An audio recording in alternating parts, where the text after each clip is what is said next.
আসসালামু আলাইকুম রহমতুল্লাহ। প্রিয় দর্শক, কেমন আছেন? আশা করি ভালো আছেন। প্রিয় দর্শক, প্রাথমিকে 14,000 শিক্ষকের যোগদান নিয়ে যা বললেন শিক্ষামন্ত্রী, চলুন বিস্তারিত জেনে নিই দ্য ডেইলি ক্যাম্পাসের মাধ্যমে।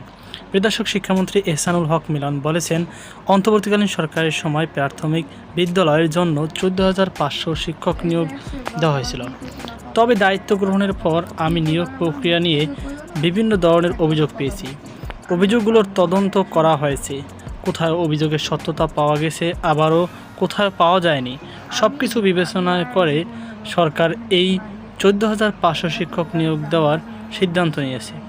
তবে তাদের জন্য 2 বছরের প্রবেশনকাল রাখা হবে। সম্প্রতি দেশের বেসরকারি টেলিভিশন স্টার নিউজ চ্যানেলকে দেওয়া সাক্ষাৎকারে এসব কথা বলেন তিনি। শিক্ষামন্ত্রী বলেন, লাস্ট ইন্টারিম গভর্নমেন্ট 14,500 নিয়োগ দিয়ে গেছে। আমি এসে দেখি 14,500 একদম ওভারনাইট করেছে।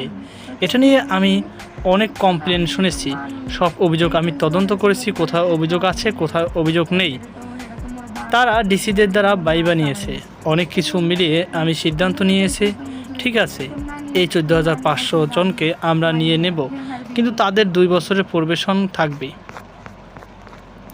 তিনি বলেন, অন্তর্বর্তীকালীন সরকার দুর্নীতির অভিযোগ থাকলেও এই নিয়োগে শতভাগ দুর্নীতিগ্রস্ত বলা যাচ্ছে না। ফ্যাসিস্ট সরকারের সময় যেটা ছিল সেখানে 100% বলা যেত, কিন্তু ইন্টারিম গভর্নমেন্ট ক্ষেত্রে আপনি 100% প্রমাণ করতে পারছেন না যে এটা 100% করাপশন। কিছু গ্রে এরিয়া রয়েছে। মন্ত্রণালয় পরিচালনা করতে হলে সব কিছু বিবেচনা নিতে হয়। তড়িঘড়ি করে নিয়োগ দেওয়ার প্রয়োজনীয়তা নিয়ে প্রশ্ন তোলেন শিক্ষামন্ত্রী। তিনি বলেন, তারা জানতো তাদের ডেডলাইন কবে, তা জানতো পরবর্তী সরকার আসবে কবে। তাহলে বিষয়টি পরবর্তী সরকারের জন্য রেখে দিতে পারত, কিন্তু তারা তা করেনি। দ্রুত বাইবা নিয়ে নিয়োগ সম্পন্ন করেছে।